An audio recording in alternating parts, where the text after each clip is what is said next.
Hello दोस्तों, स्वागत है તમારું ગુજરાત ઓનલાઈન સહાય ચેનલની અંદર।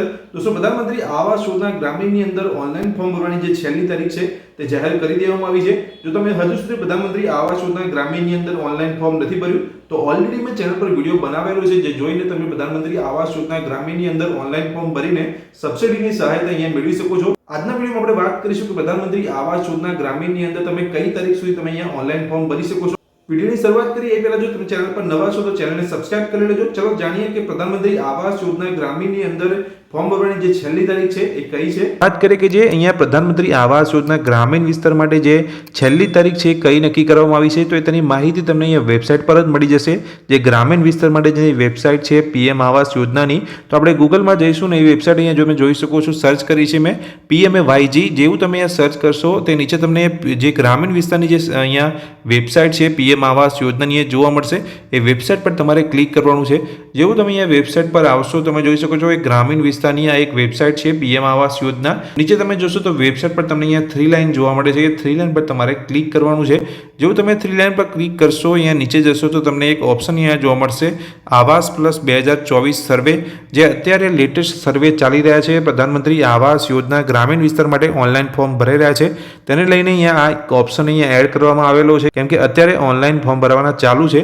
તો આ ઓપ્શન પર આપણે ક્લિક કરીશું। જેવું તમે અહીંયા ઓપ્શન પર ક્લિક કરશો એટલે આવાસ પ્લસ 2024 ની જે સર્વે ઇન્ફોર્મેશનને લઈને જે અમુક માહિતી છે અહીંયા આપેલી છે, કેમ કે અત્યારે જે ગ્રામીણ વિસ્તાર માટે જે ઓનલાઈન ફોર્મ ભરાઈ રહ્યા છે તે એક એપ્લિકેશન દ્વારા અત્યારે ઓનલાઈન ફોર્મ ભરાઈ રહ્યા છે। તેની જે એપ્લિકેશન છે તેની લિંક અહીંયા આપેલી છે। અહીંયા જે આપણું ફેસ કેપ્ચર કરીને એપ્લિકેશનની અંદર વેરિફિકેશન થાય છે, તો બંને એપ્લિકેશનની લિંક અહીંયા આપેલી છે। મારો જે ચેનલ પર વિડીયો બનાવેલું છે તમે જોશો તો ત્યાં તમને પૂરી માહિતી મળી જશે કે તમારે કઈ એપ્લિકેશન ડાઉનલોડ કરીને કેવી રીતે તમે ઓનલાઈન એપ્લાય કરી શકો છો ગ્રામીણ વિસ્તારમાં। તો અહીંયા નીચે જશો તો તમને ખ્યાલ આવી જશે કે જે છેલ્લી તારીખ છે કઈ નક્કી કરવામાં આવી છે। નીચે જશો તો એક લેટર અહીંયા એડ કરવામાં આવ્યો છે, સ્ટાર્ટ ઓફ આવાસ સર્વે યુઝિંગ આવાસ સર્વે મોબાઈલ એપ્લિકેશન અંડર PMAYG। તો જેવી આ જે લિંક આપેલી છે તેના પર આપણે ક્લિક કરીશું તો એક રિપોર્ટ અહીંયા ડાઉનલોડ થશે। તમે જોઈ શકો છો ડીઓ લેટર રિગાર્ડિંગ આવાસ પ્લસ।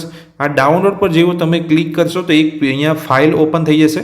તો આ પ્રકારનો ડીઓ લેટર તમને અહીંયા જોવા મળશે। તમે જોઈ શકો છો જે ગ્રામીણ યોજના માટે જે અહીંયા તારીખ નક્કી કરવામાં આવી હતી, તો અહીંયા જે ગ્રામીણ વિસ્તાર માટે જે ઓનલાઈન ફોર્મ ભરવાના જે શરૂ થયા હતા, જે સર્વે શરૂ કરવામાં આવ્યો હતો એ 27 ડિસેમ્બર 2024 થી કરવામાં આવ્યો હતો, અને જેની જે લાસ્ટ ડેટ છે એ પણ આની અંદર લખેલી છે। તમે જોઈ શકો છો નીચે તમે જશો તો અહીં જોઈ શકો છો લાસ્ટ ડેટ અહીંયા આપેલી છે કે અહીંયા 31/3/2025 સુધી તમે ઓનલાઈન ફોર્મ ભરી શકશો ગ્રામીણ વિસ્તાર માટે। તો દોસ્તો, આ વિડીયો અંદર મેં તમને માહિતી આપી કે જે છેલ્લી તારીખ નક્કી કરવામાં આવી છે પીએમ આવાસ યોજના ગ્રામીણ વિસ્તાર માટે જો તમે ઓનલાઈન ફોર્મ ભરવા માંગો છો તો 31/3/2025 સુધી તમે ઓનલાઈન ફોર્મ ભરી શકો છો। જો તમે હજુ સુધી ઓનલાઈન ફોર્મ નથી ભર્યું અને ભરવા માંગો છો તો મારી ચેનલ પર ઓલરેડી વિડીયો બનાવેલો છે, જેની અંદર સ્ટેપ બાય સ્ટેપ માહિતી આપેલી છે। તો દોસ્તો, આ વિડીયો અંદર મેં જે તમને માહિતી આપી એ ગમી હોય તો વિડીયોને લાઈક કરજો। ચેનલ પર નવા છો તો ચેનલને સબસ્ક્રાઇબ કરી રાખજો આ જ રીતની માહિતી મેળવવા માટે। Thank you.